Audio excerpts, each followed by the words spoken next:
శ్రీమతే రామానుజాయ నమః. అందరికీ మనకి తెలిసిందే గజేంద్ర మోక్షణం కథ అందరికీ తెలిసిందే.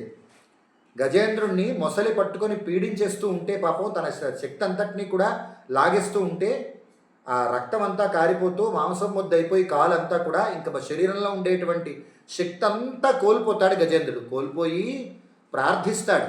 ఏమని ప్రార్థిస్తాడు భగవంతుణ్ణి? లావుక్కింతయులేదు ధైర్యము విలోలంబయ్యే ప్రాణంబులన్ ఠావుల్దప్పెను మూర్ఛవచ్చే తనువుండస్యన్ శ్రమంబయ్యడిన్. రావే ఈశ్వరా కావవే వరదా సంరక్షింపు భద్రాత్మక అనడానికి ముందు ఇంకొక వాక్యాన్ని వాడారు ఆయన. మళ్ళీ చదువుతాను చూడండి. లావుక్కింతయులేదు ధైర్యము విలోలంబయ్యే ప్రాణంబులుంఠావుల్డప్పెను మూర్ఛవచ్చే తనువుండస్యన్ శ్రమంబయ్యడిన్. నీవే తప్పని తప్పరంబెరుగా మన్నింపదగుందీను నిన్. రావే ఈశ్వరా కావవే వరదా సంరక్షింపు భద్రాత్మక. ఆయన గజేంద్రుడు ప్రార్థించాడు.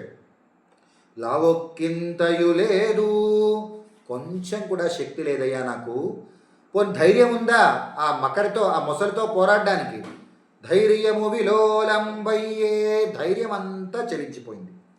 పోనీ ప్రాణాలు ఏమైనా తన స్థానంలో ఉన్నాయా? లేదు, ప్రాణాలు తమ స్థానాల నుంచి కదిలిపోతున్నాయి, బయటికి వచ్చేస్తున్నాయి. ప్రాణంబులుంఠావుల్దప్పే, కుదుళ్ళు ఆ ప్రాణాలు కుదుళ్ళు తప్పుతున్నాయి. ఏమన్నాడైనా? మూర్ఛ వచ్చే, మూర్ఛ వచ్చేస్తోంది నాకు, శరీరం బాగా అలసిపోయింది. తనువుండస్యన్ శ్రమంబయ్యడిన్, బాగా శ్రమ కలిగిపోతుంది అని అప్పుడు అంటున్నాడు ఆయన. భగవంతుడు కూడా దీనికోసం చూస్తాట. దేనికోసం చూస్తాట? ఏదో మూర్ఛ వచ్చే తనువుండస్యన్ శ్రమంబయ్యడిన్, శక్తి లేదు ధైర్యం లేదు అని దానికోసం చూడట. నీవే తప్ప నితఃపరం బెరుగా, తండ్రి నువ్వు తప్ప నాకు వేరొక రక్షకులు లేరు అని మనం భగవంతుని ప్రార్థించాలట. ఆ మాట కోసం ఎదురు చూస్తూ ఉంటాడట స్వామి.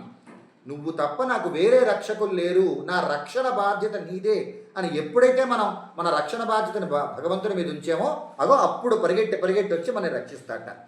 మన్నింపదగుందీను నిన్. రావే ఈశ్వర కావవే వరదా సంరక్షింపు భద్రాత్మక. అంటే మన రక్షణ బాధ్యతని మన మీద కానీ వేరొకళ్ళ మీద కానీ ఉంచినాడు. అలా చూస్తూ ఉంటాడు. మన కర్మవశాన్ని బట్టి ఎలా వెళ్ళాలో అలా వెళుతూ ఉంటుంది. అలా కాకుండా పరమాత్మని నీవే తప్ప నితఃపరం బెరుగా, నువ్వు తప్ప నాకు ఇంకొక రక్షకులు నాకు లేరు, నువ్వే నాకు రక్షకుడివి, నా రక్షణ బాధ్యత నీదే అని భగవంతుడి మీద ఎప్పుడైతే భారం ఉంచామో పరిగెట్టి వచ్చి మనం రక్షిస్తాడు భగవంతుడు. స్వస్తి.